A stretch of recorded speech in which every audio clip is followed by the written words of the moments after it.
This What's Working with Cam Marston podcast is brought to you courtesy of Michelob Ultra Beer.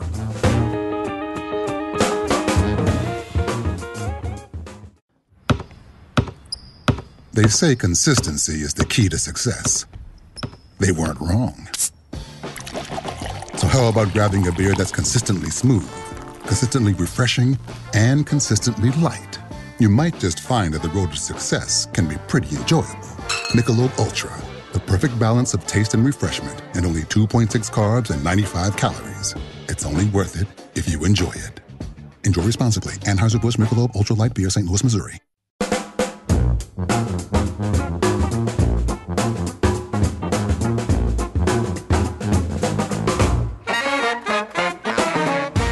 Welcome, everyone, to another episode of What's Working. I'm Cam Marston. What's Working is brought to you by the Alabama Center for Real Estate, housed at the Culverhouse College of Business at the University of Alabama.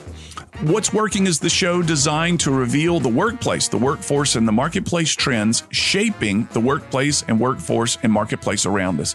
Our goal is to give you information that will help Alabama businesses, and we find the guests who can speak to the trends in such a way that something he or she says will give you an idea that you can apply to your own workplace. That's our goal. That's what I'm in this thing for. That's where I try to find the content. Let me give you an update on a couple of things, and then I'll give you a prep for our guests. First, couple of requests recently on the succession planning workshop that we held in the fall. Will you be doing another? The answer is yes. Late May here in Mobile, we will do a succession planning workshop again. Who needs to come? If you are leading your business, trying to sell your business and using the proceeds of that sale to finance your retirement, you need to come. If you're leading your business and you're working on grooming your successor and trying to teach him or her what they need to know to lead that business, you need to come. If you are the successor taking over a business and the date has been determined of when you will take leadership, you need to come. We will have financial planners on hand to talk about this transaction. We will have succession planning coaches on hand to talk about how to groom that next generation and prepare yourself, if you're the leader of the business, for stepping aside. Is it only for family-owned businesses? Not at all. Not at all. If it's a small business, or not even a small business, if you're looking at succession, this is a workshop that will answer a lot of questions for you. Thursday afternoon in May, dates forthcoming. The book that I've been talking about forever, now called What Works, the 10 best ideas from the first 200 episodes. We again are looking for an April release on that thing. What we've done is not the 10 best episodes. It's the 10 best ideas from the first 200 episodes. So one chapter will focus on, for example, perseverance. And we may have had 3 or 4 guests who have great insights on persevering through difficulty as a business leader. Each of those insights will be a case study as a part of the perseverance chapter. So the book is full of case studies on the 10 best ideas we've heard in this show. Look for an April release. Sooner rather than later, I'm as ready for it as you are. I've been working on this thing since, September maybe. Our guest today is Tony McCarron. Tony is the Director of Recruiting for Public Safety in the city of Mobile. He, like other recruiters nationwide, are struggling to figure out the recipe to pull people into this role. Public safety officers, police officers, firefighters, they have to have a calling to do that, to want that job. And Tony is good at articulating what the job offers such that their calling will be heard, if that makes any sense. Tony's also have to learn about the millennial generation, how they're different, and what he needs to know to recruit them. All this stuff is content that you as a business owner, a business leader, can utilize. You put your own spin on it for your own business in recruiting your next generation. Tony will also talk about the challenges of the millennial generation and how they're different. A generation that maybe is much more familiar with video games than you and I are, is going to struggle to pass the physical fitness tests needed. So he will talk to you about those challenges as well. The George Floyd incident, which triggered the defund the police stuff. For your information, This show has got an extended version to it, the podcast version. Tony and I somewhat go off the record for the podcast version. You can find that at what'sworkingcam.com, where you'll hear a chapter of this conversation that is not broadcast on the radio. All right, let's get into the show. Before we do, I want to feature my friends at Sandifer Wealth Management. Sandifer Wealth Management. Retirement planning is a lifelong process and one that Sandifer Wealth Management can assist you in. Check out their website at sandiferwealth.com. I know the wonderful people at Sandifer. They, by the way, will be a part of this succession planning workshop in late May, talking about how to make a transaction event a stream of income for you if it is a privately held business. Well worth listening to. Mark Salyers, Jamie Sandifer, friends of mine, they will be leading a portion of the workshop. If you have any questions on wealth management, go to sandiferwealth.com where they can help you out. You're listening to What's Working. I'm Cam Marston. What's Working is brought to you by the Alabama Center for Real Estate at the Culver House College of Business at the University of Alabama. We'll be right back.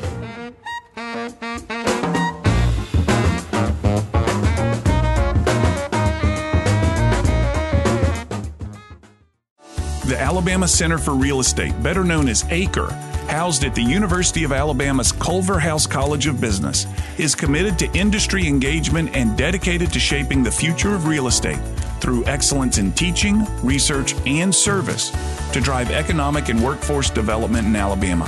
ACRE and Alabama, a championship collaboration. Learn more at www.acre.culverhouse.ua.edu.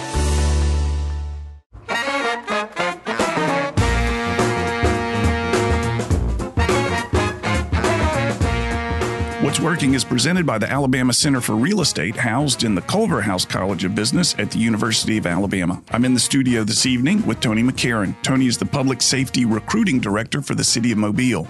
Quick bio on him, and we'll get into the day-to-day grind that he lives through. Born and raised here in Mobile, 1985 graduate of BC Rain, 4 years in the Air Force, followed by 29 years with Mobile Fire and Rescue, and I love this part of his bio.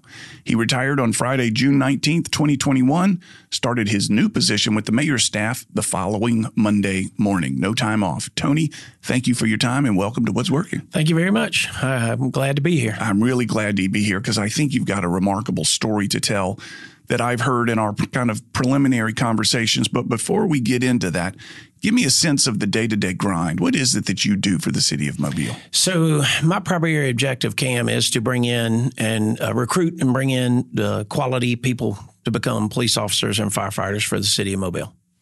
And you do that by, I'm trying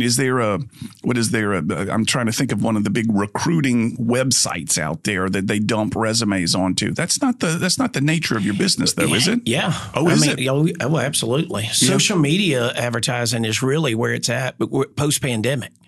Prior to that, 30 years ago, when I came on to the fire department, 2,200 people sitting in Civic Center to take a written exam to try to come on the fire department.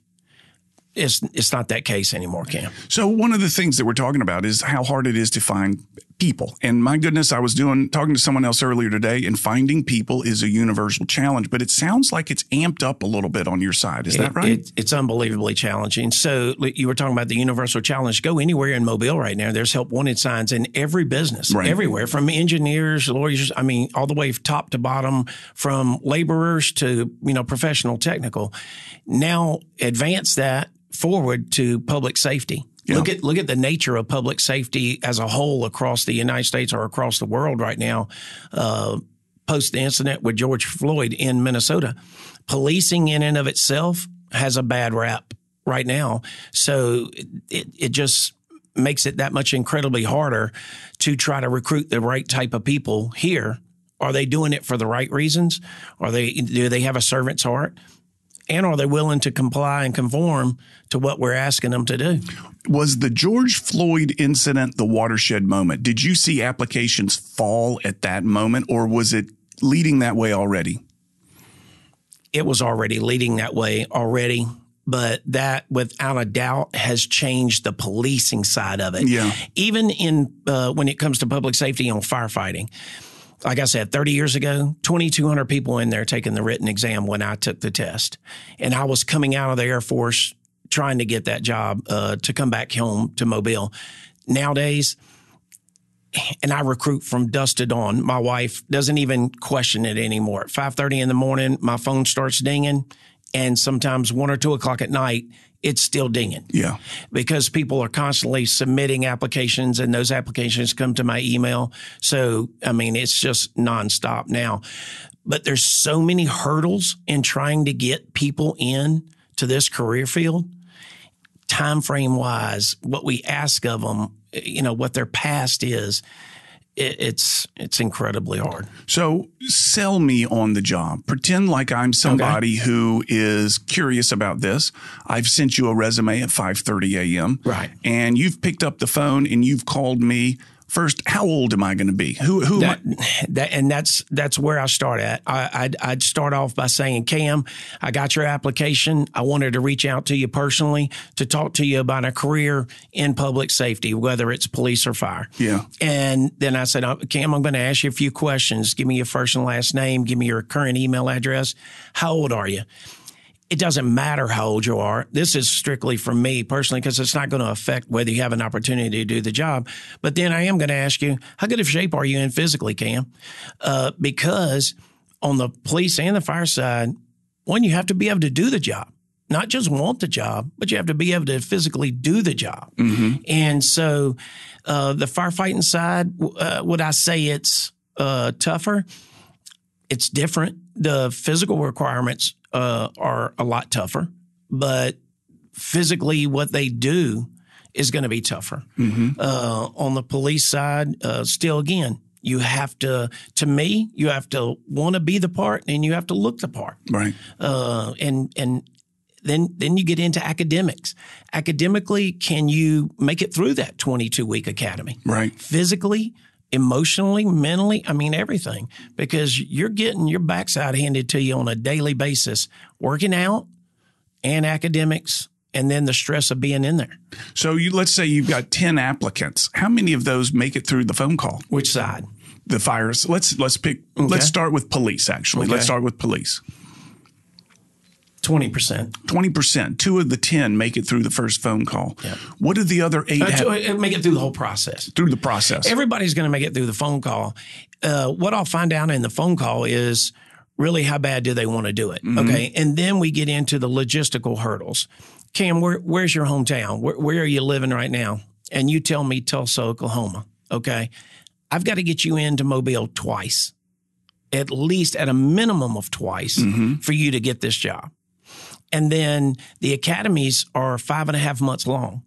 So if you're coming in as soon as that window shut and is beginning to open, now if you're a great applicant, I get you and you're all in. You say, Tony, I'm all aboard. I want to come to Mobile, Alabama and be a police officer. Well, now I got to keep you on the line for 5 months, right? 5.5 months before I can even get you here. Right. And so you see what I'm saying?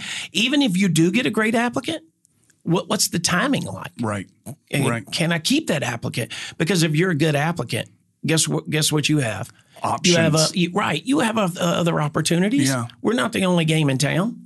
Is it unique to Mobile? I mean, the show is broadcast across the state now. Is Birmingham, is Huntsville, is Montgomery experiencing anything different? No, everybody goes through the same thing. The problem, the biggest difficulty we have in Mobile, you have to remember, Mobile is unique because we train our own. We train our own police officers. We train our own firefighters. Let's take Tuscaloosa Fire Department right now. Tuscaloosa doesn't train firefighters. If you go to Tuscaloosa Fire Department, you already have every pre-qualification that they need already on your resume. Mm-hmm. So guess what? Their training budget is zero. Right. They don't have to spend any money on training. Yeah. Vice versa, ours is in the millions. Oh, I see. Sure. And so, yes, we do get a lot of quality, we do get a lot of applicants. Then you have to cull through that and get the quality applicants. Once you get the quality applicants, can you keep them? Yeah. A lot of people will say, hey, Tony, I'm 30 years old, I'm married, and I got 2 kids. I need a job today. Right. I can't do that. I can't go 5 months without a paycheck waiting for the academy to start. Exactly. Yeah. So your challenge is really difficult. Do you ramp up recruiting just prior to the academy starting? Do you time it that way? No, I ramp it up every single day. Yeah. Every day. I met friends for lunch today. I handed out 3 cards while I was at lunch. Yeah. I have to work every single individual that I meet that I think, hey, this is, and you asked, how do I sell it? And this is what I would sell to Cam Marston. Cam, what are you looking for long term? Let me tell you what we provide. We provide so many opportunities here in the city that are not just, it's not just pay. It's not just the benefits. It's the whole entire package. And then I have to get them to see, because we're one of the few jobs or career fields that have a pension now. And so now I need them to see 30 years down the road. Now, and we teach our kids this, and society teaches our kids this: individualism. Be yourself. Don't let nobody tell you. So you look at the young people that work for y'all.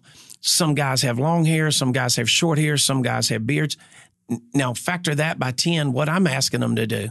Cam, take your earrings out. I need you to shave every day. Right. I need your hair to be within parameters.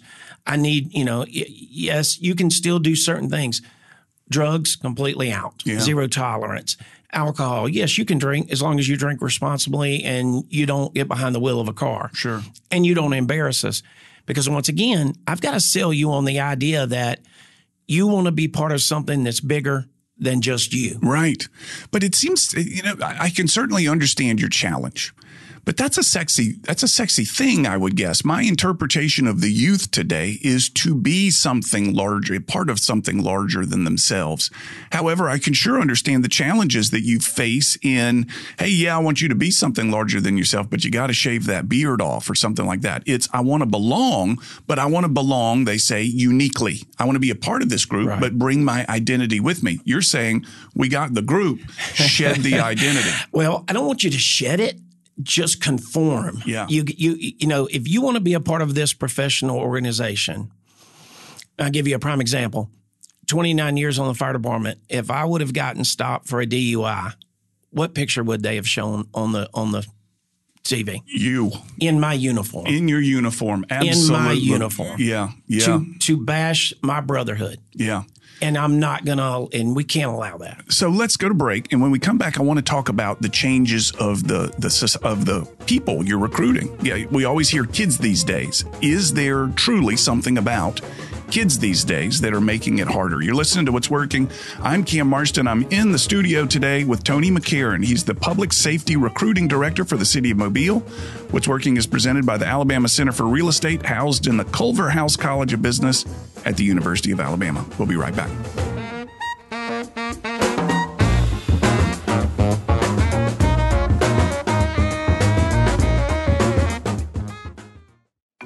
This is Trey Langus with Transworld Business Advisors. I help business owners sell their businesses from mom-and-pop size to large mergers and acquisitions.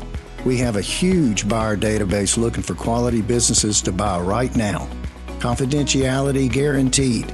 If you're a business owner considering an exit within the next few years, let's talk. Again, I'm Trey Langus. Find me at Transworld Business Advisors or Google my name.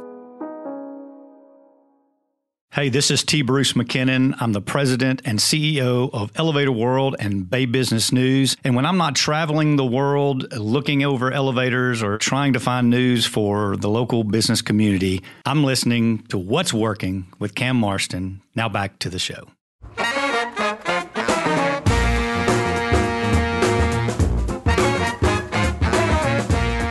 We're back. You're listening to What's Working. I'm Cam Marston. What's Working is presented by the Alabama Center for Real Estate at the University of Alabama.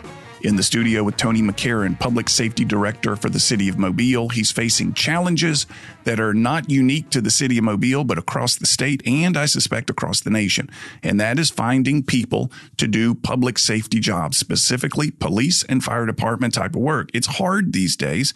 The attitudes of the population have changed, and we want to talk about the attitudes of kids these days. How are they different than that day, however many years ago, when there were 2,200 people there to take the test to join the fire department? Different. not in a bad way. Sure. Okay, let me get that out there first and foremost, because there's a lot of millennials coming on the fire department that can do 8 to 10 tasks that you give them to do. They'll do 8 of them with their phone. Yeah. I mean, it's unbelievable. So in some ways, they're much better than we were. In some ways, not as good. And it goes back to what I was talking to you about earlier. In our career fields, you have to first you have to have a lot of thick skin on the police side and on the fire side. One, because you deal with so much bad. You don't deal with enough good to scrape off the bad. Mm-hmm. So you emotionally have to be extremely strong, physically extremely strong. Your support structure at home has to be extremely strong. Otherwise, you're not going to make it through. Yeah. You're just not going to make it through. It's hard to even make it through the academies. And I joked because the mayor one time joked with me. He said, "You're really passionate about this, aren't you?" And I said, "You just can't imagine." And I mean that in a way like this, Cam. When I go out and recruit somebody and I ask them to quit their job to take a chance on coming to work for the city of Mobile and take advantage of the opportunities that we offer, and then they don't make it, think about that. Yeah. I've turned their life completely upside down. They've lost their job. They've And they taken can't go a back. risk. And you know it. They can't go back to their old job. Right. Because a lot of times when these people tell their employers, "Hey, I'm going to work for the police or fire department," the employer will say, "Well, go ahead and leave now." Yeah. Well, I wanted to work out my 2 week. No, just go ahead and leave now. Right. So their life is upside down. Now, when they get into these academies, I need them to be on point every single day, because it's not fair to the citizens of Mobile for me not to bring in the best quality people. And, I'm a big sports guy, and everybody always asks me the same thing. "Well, how important is recruiting, Tony?" And I said, "I don't know. Go ask Kirby Smart and Nick Saban that." Does recruiting equate to winning? Yes. You're Absolutely right. Absolutely it does. Yeah. And so I want to win for the citizens of Mobile. It may sound corny, it may sound cliche, but at 2:00 in the morning, when we catch a house fire with a 2-story house fire with a 4-year-old trapped upstairs on Michigan Avenue, guess where that 4-year-old went, Cam, when he woke up and that house was on fire? He went into a closet, under his bed, or behind a piece of furniture. Oh, yeah. Now, me and the guy that's getting on the truck with me to work the hose, when we get to that house, we've never been in it, and he's got to be able to go 100 miles an hour, and so do I, because that kid's got about 3 minutes of time left. But otherwise, we're up there recovering a body. Right. And so the last thing I need to hear is when we get to the stairwell, "Hey, man, hold on. I need to stop and take a breath." You need go people. You're right. Because guess what? That 4-year-old's he can't take a breath, can he? So I need somebody that doesn't have an ability to stop. I say it all the time. I need Navy SEALs who want to be police officers and firefighters. So athletes, ex-military, young people who want a career. Yeah. If you're looking for a job, Buc-ee's is paying $22. This is another part of the problem. Buc-ee's is paying $22 an hour. Target's going to $24, possibly $26 an hour. Mm-hmm. The private sector, there's so much money out there right now. Guys working for landscaping companies running a weed eater are making $15, $17 an hour. Right.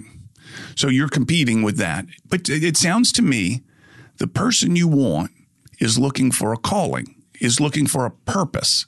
More than a paycheck, they're looking for a purpose. That's exactly what I'm looking for. I need somebody that wants to be part of an organization that's bigger than themselves, that prides themselves on serving their fellow man and wants to leave this world a better place than they found it. So your competitors out there, Buc-ee's Weed Eater Company, is looking for somebody that's going to show up every day. Show up every day. Show up, maybe. Dress how you want to. Yeah.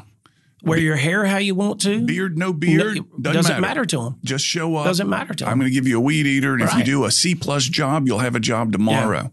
Yeah. You're looking for somebody different. How do you determine if that person will fit the job? Is that what the academy's designed to do? No, that's what I'm designed to do. So that's what I try to do. This is my outlook on it. I have to put people in those academies that are going to succeed. It roughly cost us around $50,000 to train somebody, police officer, firefighter, equip them and everything. So if I don't put people in those academies that are successful and passing, I'm wasting your money. Right. I'm wasting the taxpayers' money. Right. I'm wasting it's not the mayor's money. It's the taxpayers' money. Right. But it's my job to put people in there that are successful. That's what he put me in this position for. So you're screening them. I have to. And what are the questions you ask? What are you trying to get to the root of? To get why do you want this? Mm-hmm. And not only why do you want it, then I try to sell them on, okay, I get a kid, 20 years old, fresh on again, plays a hand in police or fire. How many 18 or 19-year-olds do you know that we could give a gun and a car to with the ability to take a citizen's life or their civil rights away from them? Very few, right? So we can't put an 18 or a 19-year-old in the police academy. Mm-hmm. Can't do it. So they have to be 20, almost 21. Then they're at a point where maybe they're starting to understand it.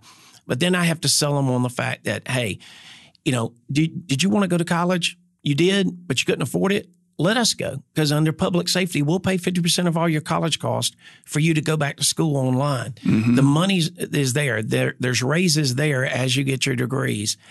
Plus, there's professional development courses, paramedic. There's so many things now that we have that we didn't have 30 years ago, mm-hmm. but it takes a person that has a go-getter's attitude, that has a good, idea of, hey, this is my plan over the next 30 years.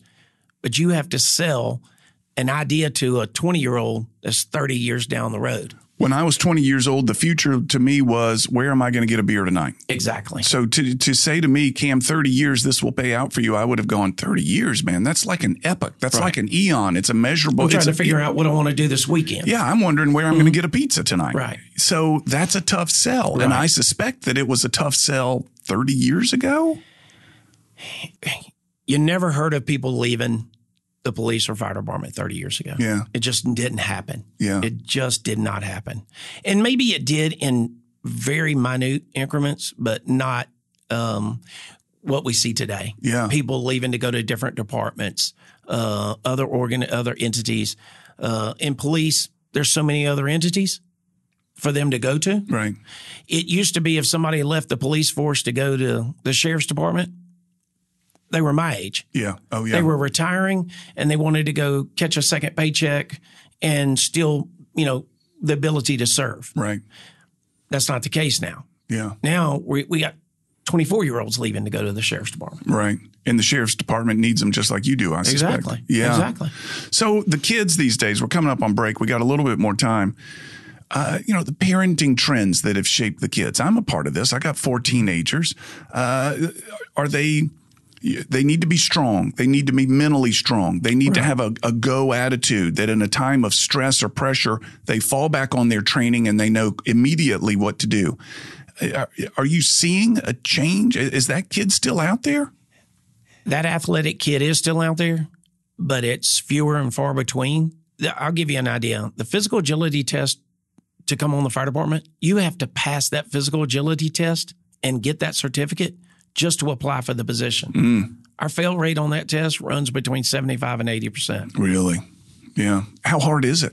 I mean, extremely. Is it really? You're not coming out there. I had a wide receiver show up one day from South Alabama who was with a buddy of his, and he was giggling and laughing. And finally I asked him, I said, come on, man, tell me what's so funny. And he goes, Mr. McCarron, you're scaring these people to death. And I said, you do it. I said, go through it one time for us. I said, I've walked you through the course. You do it. It's a 9-stage obstacle course. You have 10 minutes and 20 seconds to do it. I've walked you through the entire course. You know what to do. Any questions? He said, absolutely none.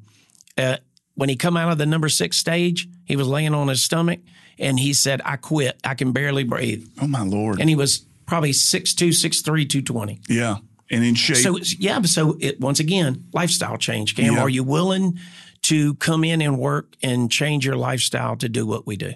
When we come back from break, let's talk about what does the horizon look like? Is it more surveillance on cameras on the corners or something like that? I also want to talk to you about the the race makeup of the different things. If it's an all African American police force, it says something. If it's an all, and how much you try to mirror the community in which they police. I think that will be very curious. You're listening to What's Working. I'm in the studio with Tony McCarron, the Public Safety Recruiting Director for the City of Mobile. He's articulating problems that are plaguing our state and certainly our nation as well. What's Working is presented by the Alabama Center for Real Estate, housed in the Culverhouse College of Business at the University of Alabama. We'll be right back.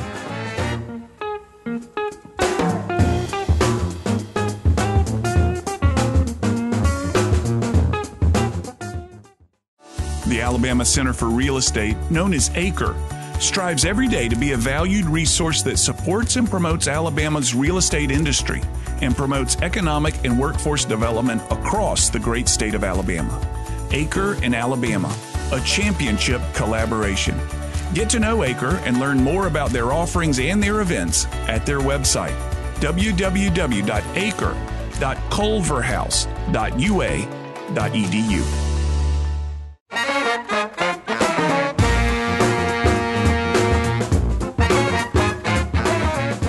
Tony McCarron is the Public Safety Recruiting Director for the City of Mobile. He and I are discussing the challenges of recruiting talent, people, into the Public Safety Department in the City of Mobile. His problems are mirrored across the state and across the nation. You're listening to What's Working. I'm Cam Marston. What's Working is brought to you by the Alabama Center for Real Estate at the University of Alabama.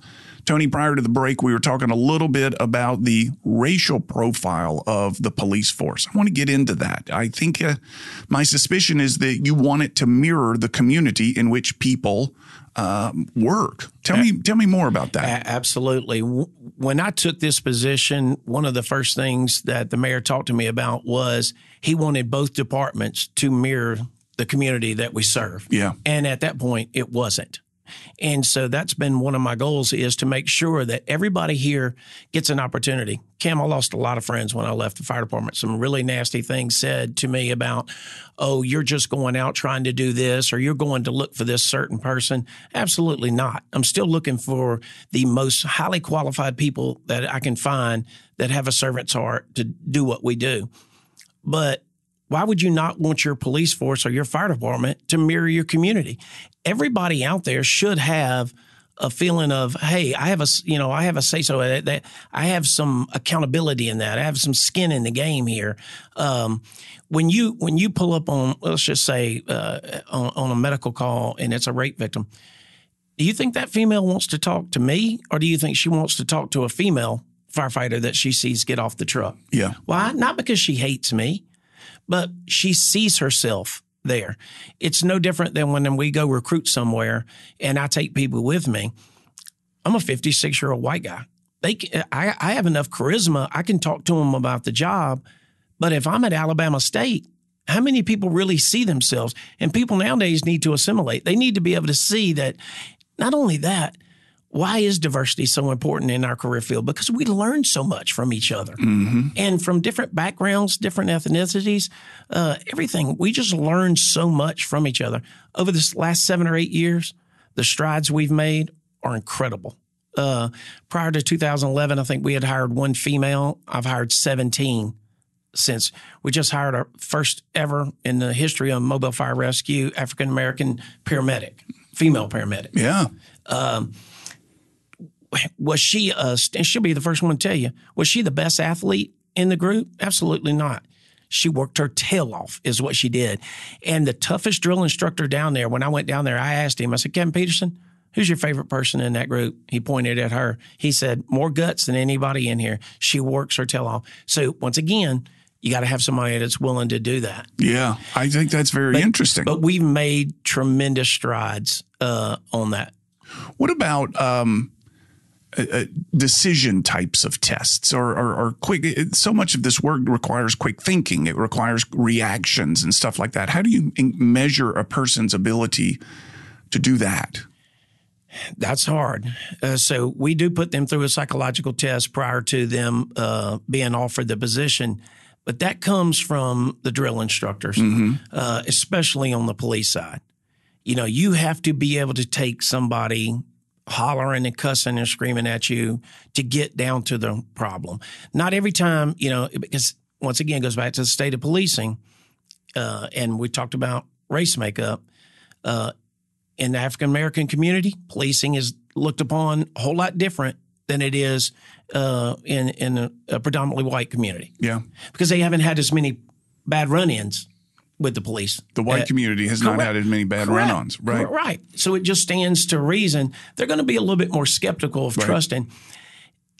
That's what I need. I need young people who are willing to make a difference and want to change that narrative to come out and say, you know what, instead of standing on the sideline screaming for change, I'm going to come be a part of that change. Yeah. So you talked about, how do you go about that? That's how part of selling it. I mean, that's what I said. That's what I have to be able to tell them. I need you to be here for 30 years to help make a change. Yeah. We want to do right by the community here. Yeah. We strive every day to do the right thing. Are there cops that make bad stops?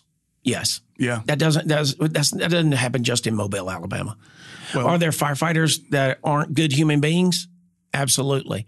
But on Joe Rogan's podcast the other day, he was talking to a Navy SEAL, and Joe Rogan said something about, the SEALs have the best pre-screening and everything. And the guy said, Joe, you're completely wrong. Really? He said some of the SEALs that I've worked with are the best human beings that I've ever met.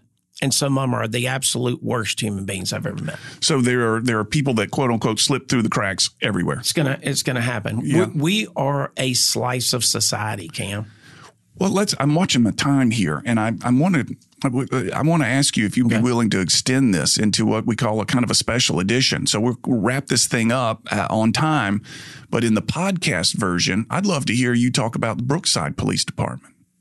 You familiar with all that up there? Mm-mm. So when they were having this is outside of Birmingham, when they were they doubled their budget through police stops and things of that nature. Well, let's consider that, and we can talk about a little of this stuff on the podcast version versus the radio version. But a couple more things. I want to know your thoughts on mandatory enlistment. So if we have a limited pool of people applying, is the solution some sort of conscription across the country? I mean, we got 4 minutes, and I know there are a couple more questions. Right. Me personally, I wouldn't want that, because I wouldn't want someone that doesn't want to be a part of this. Mm-hmm. Because if you get people coming in pre-screening, if I get people coming in that don't want to be a part of this, all they're going to do is embarrass our organizations. Yeah.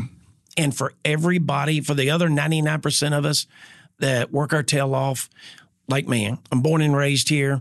I tell everybody all the time, I've lived the dream of living in the South and having 2 sons and, sports and what Alabama football means. I've lived a dream life, but I've also spent the majority of my life serving others. Yeah. Yeah.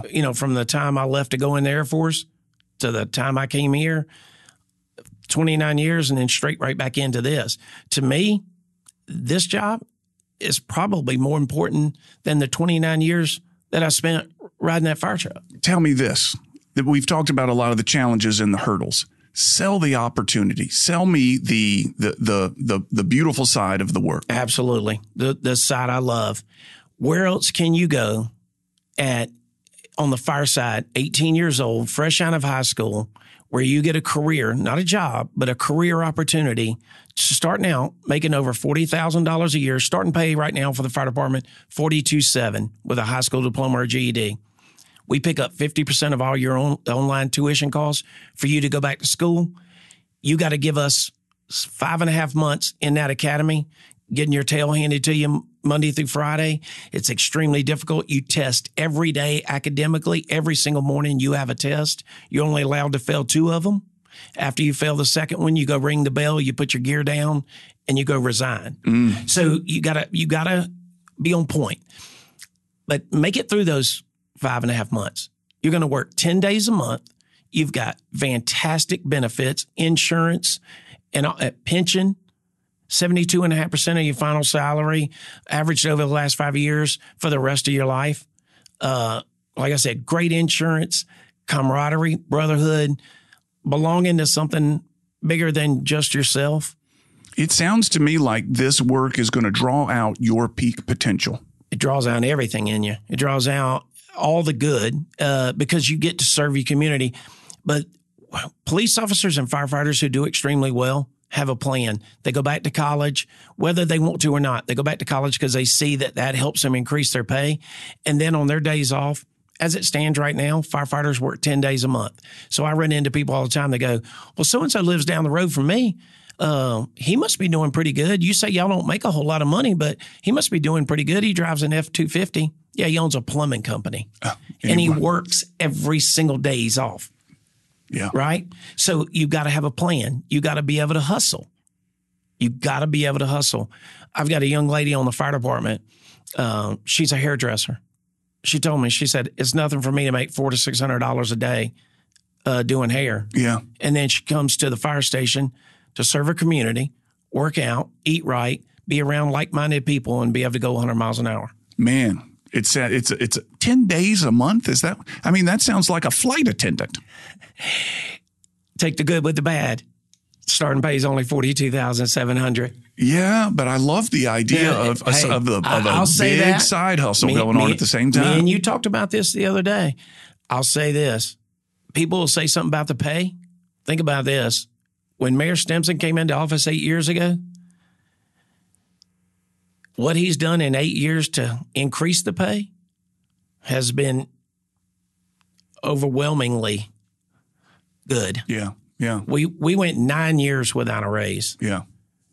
If you have to go back as a mayor and make up ground, right? It was a 4-lap race, and when he came into the race, he was 2.5 laps down to begin with. Yeah, that's a good way. You know what I mean? Yeah. He was running wide open from the get-go. Yeah. And so, is it tough on him? Absolutely it is.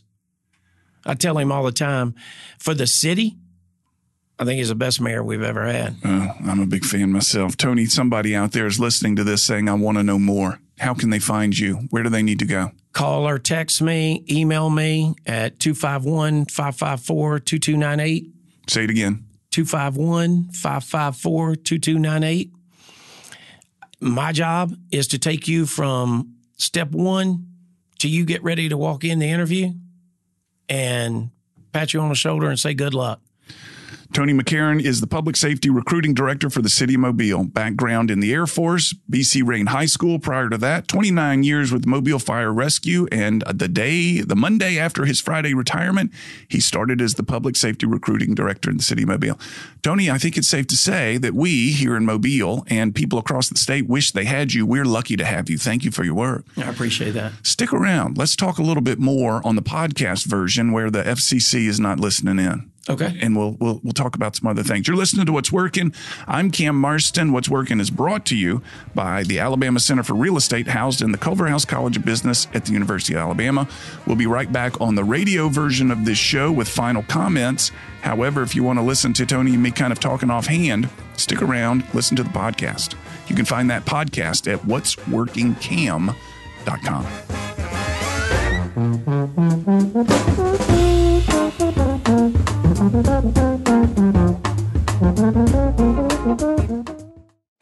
This is Trey Langus with Transworld Business Advisors. You've worked for years to grow and build your business, and now you're considering an exit strategy. Selling your business can be intimidating and complex. Let our local team at Transworld Business Advisors help you.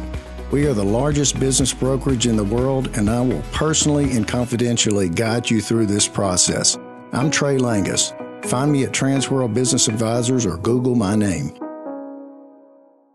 Hi, I'm Christina Warner McInnes, CEO of Agritech Corp. And when I'm not solving the over 80% of homeowners that are dissatisfied with their lawn and garden with soil testing, I'm listening to What's Working with Cam Marston. Now back to the show.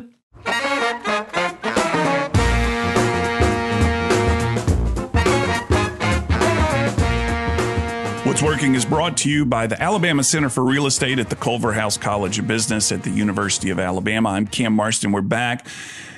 In the podcast version, if you're curious about this, if you want to hear more, Tony and I talk about the comparison between Andy Griffith. You remember, or I guess it was Sheriff Andy Taylor on the show, and the image of the police officer. I saw this on social media. Somebody put Andy Taylor in his little uniform and his badge, and the police officer from around the George Floyd times in full riot gear with the face shield and the body armor and stuff like that. And the question on social media is, how did we go from this to this? And Tony, and I said, Tony, Andy Taylor looks like he's out there to meet the neighbors and solve problems gently. The other image of a guy that's looking for a fight. And when you see a guy walking around in that full body armor looking for a fight, your first reaction is, it's not friendly for sure. It's not Andy Taylor. So he and I talk about what's happened and why it's happened and whether it's a good thing. And if this is curious to you, go find that podcast. Go to what'sworkingcam.com where you can find the podcast. Or if you're an Apple Podcast listener, which is where so many people get their podcast, you can go there. That'll wrap us up for this week. One of my favorite podcasts is, speaking of podcasts, is called Founder's Journal. A guy named Alex Lieberman. If you're familiar with Morning Brew, he's one of the founders of that. And every show he says, tell me what you think. Email me. Give me your feedback. Give me your thoughts. And I'm going to adopt that. Tell me what you think. Give me your email or email me. Give me your thoughts. I'm curious what you want to hear out of the show here. One of these days, in fact, we've talked about creating a survey for the regular listeners to give me some feedback on the direction the show needs to take to really help you. The goal is to help the listeners with their own business by understanding the trends shaping business out there. So give me some feedback. Let me know what you think. How? Cam, C-A-M, at cammarston.com. Cammarston.com is the website address. It's under development still. The website is, and are looking forward to launching it soon. But you can email me directly at cam@cammarston.com. Let me know what you think. Ideas, suggestions, always looking for guest ideas. Many people send us blatantly self-promotional guest ideas, and that's not exactly what we're looking for. As well as my markets now in Huntsville, Montgomery, and Birmingham. Let us know what you'd like to hear in there. We're eager to become a friend of those markets, much like we've done here in Mobile. So email me, let me know your thoughts. Again, I'll say it one more time, cam@cammarston.com. This is the part of the show where I encourage you to do all the social media stuff. Find us, post us, paste us, pin us, whatever it may be, on your Facebooks, your Facelooks, your Googles, your whatever it may be, Twitters and Instagrams. And I even have a TikTok page that's very seldom updated because I just simply don't know how to tick or talk, as my children remind me on a regular basis. Anyway, that'll wrap us up this week. John Thompson with Ion Digital is the show's producer. Every time I say that, it means he's spending time behind the dials, getting the show ready, which is another day he can't spend on Horn Island drinking beer. I'll have another show next week. Have a good week, everyone.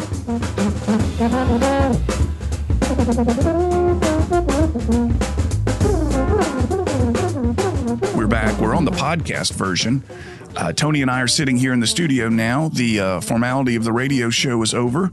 The Federal Communications Commission is not listening in anymore, and we can be a little bit more candid with one another. Tony, one of the questions this came out during the George Floyd protests, and I remember some sort of social media image of Sheriff Andy Taylor, remember him from the Andy Griffith Show, adjacent to a picture of a policeman in full riot gear. He had the shield over his eyes. He was holding the shield in his hand. He had bulletproof stuff on.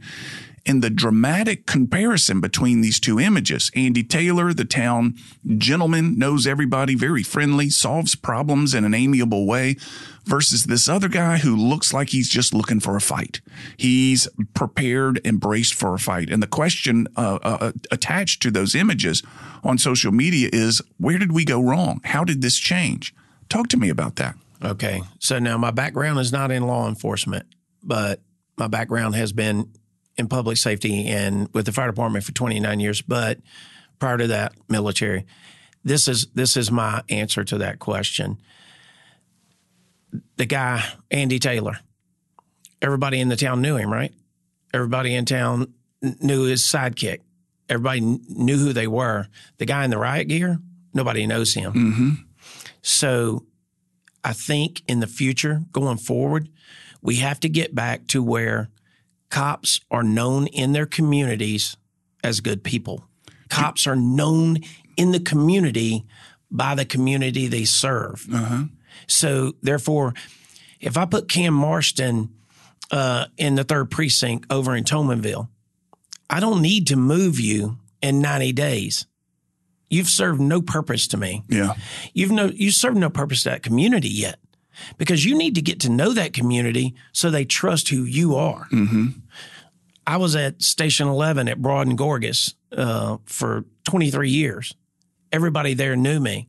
Do you think I was a better firefighter than everybody else? Absolutely not. But people knew me. You know why? Because I'd been there for so long. They trusted me. They knew I would treat them respectfully. You were familiar to them. Absolutely. Mm-hmm. Trust. We have to get back. That's why I say we got to get enough young people out that want to come out and be a part of this change, that they can get into these communities and reassure these people, hey, 99% of us want to do the right thing. Mm-hmm. 99% of us want to make sure you're protected on a daily basis. Yeah. Do the new recruits, the new entrants into the police or the fire, do they want to do that? Yes, and that's the beauty of the millennial. We spoke about the millennials earlier. They get a lot of knock for a lot of bad things. Yeah. You may have to explain to them. If you say, hey, we want you to do it like this, they're going to ask why. Yeah. They're just going to do it. Yeah. But that's okay. As a supervisor, you have to be a little bit more in depth and explain to them. But the younger generation doesn't have the animosity in their heart that a lot of people see. The person that sees that guy dressed up in a riot gear, right? It's an American right to be able to protest. And that's what, that's a privilege that we have here in this country. And you see it happening in other countries today where they're imprisoning them. Yeah, absolutely. Stand out. We have that right. But there's also that group of people that go out there to be antagonistic, to get in police officers' face and to spin the thing. That takes a lot of thick skin to be able to stand there and let somebody cuss and spit on you and do all that stuff and still do the right thing. It would seem to be an extraordinary amount of self-control. You've got to have an extraordinary amount of self-control to say, I am here. I'm here to protect your right to protest. Right. And in fact, your reaction to me is part of your rights. But even while I'm protecting you to do this. Right. And to thick skin is the common ingredient there. And I don't know how they do it. I see it and say, hey, leave this guy alone. He's not the problem. Yeah. No. We're not the problem.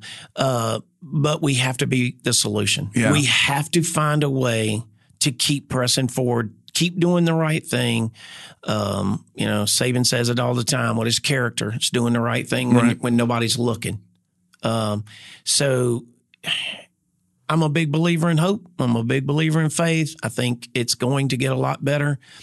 Just like we talked about recruiting for the fire department right now. I had more spots available than I had quality applicants this time. On the police side, I put 3 academies through a year. Mm-hmm. I always have open spots. Mm-hmm. Mm-hmm. Why? What venue can we get in? What avenue can I get in that convinces people this is still a great career field and you get to be a part of an organization bigger than yourself to serve your community? Tell me this. I see a firefighter. I see a police officer. They're on duty. They're in uniform, but maybe they're in line at the grocery store. They're in line. I've seen them in the Waffle House a number of times, and I give $20 to the waitress. I said, I don't want you to tell them that I've done this. I'm about to leave, but I want you to apply this money to their bill. I don't want any accolades for this. Right. Just quietly do this and tell them when they look surprised, say somebody who's already left gave you 20. What can we do? There are people out there listening who are going to see firefighters. They're going to see police officers. What can we do to appreciate them individually? I don't know about appreciate them because 98% of the public already does. They know what we do, and they do appreciate the job that we do. I think the biggest thing that the local community can do is keep supporting us, keep pushing for wages to be higher and higher because, like, again, I'm going to go back to that same thing. We're giving somebody a car and a gun and a badge with the ability to take a life or somebody's civil rights away from them. I need somebody that's as well educated and sharp as I can. I don't want to be the one that recruited that guy who made that mistake. Yeah. You know, we had a call. I guess I had been doing this for maybe a year, and one of the guys I had recruited, one of his first calls was a guy he chased on foot. And the guy started shooting at him. He never returned fire. The guy shooting at him ended up running out of ammo, and the police officer was able to subdue him and everything. Can you imagine the self-control that it took for him to not fire back? You've got the wherewithal to end this confrontation, but instead you just keep running after him. Yep. Unbelievable. And he did it for $40,000 a year. Yeah. See, that's kind of a hero stuff there, isn't it? That is a calling. It is a calling. That's why I said it's not a job. It's a career, but it's a calling. Yeah. You have to want to do for your fellow man and to leave this, world in a better place than we found it. Yeah. That's and like I said, it's cliche. A lot of people say it's corny. Say whatever you want to. But it's been so rewarding for me, and that's why I tell you, the mayor knows it. I'm passionate in every meeting about it. I spoke to the Mobile Area Black Chamber of Commerce the other day. Levy King was laughing because Carlos Finley was the keynote speaker, and he never had a piece of paper in his hand. Yeah. And when I walked up, I didn't have a piece of paper in his hand, and Mr. King said, Tony, you didn't have to read from a piece of paper. I said, it's 30 years in my head. Yeah. I don't need a piece of paper to sell this career field. Right. I need young people. So you asked me, what can the community do? When you know of somebody out there that's a good person, and here's the other thing, Cam, another big thing that frustrates me sometimes. You wouldn't believe the number of people that take themselves out of the running for this career field on their own, without me taking them out. Like, I had a guy call the other day and I said, man, where'd you go? Like, you just disappeared on me. And he goes, man, I got caught shoplifting when I was 17. And I go, really? Like, you think that's going to knock you out? Yeah. Don't knock yourself out of a career field. Give me a shot to work with you. Yeah. Because we do. My public safety director, me and him grew up together down on the Parkway. We coached together when our boys were, 4 years old. One of the best human beings I've ever been around in my life. He sees it the same way I do. Kids make mistakes, but why should one little mistake haunt them the rest of their life? Now, if it's something big, something I can't work with them on, a felony conviction, a domestic violence conviction, I'll tell them up front, hey, these are the things that are going to stop you dead in your tracks. Right. But other than that, let me work with you. Yeah. Let me try to give you a chance to be successful. I think forgiveness is a great... Forgiveness changes people. And if this kid that's got caught shoplifting at 17, if you essentially have forgiven him and said, hey, that's forgiven. We want you on the force. Right. We want you in the fire department. It creates some powerful loyalty. Forgiveness creates powerful loyalty when it can be done.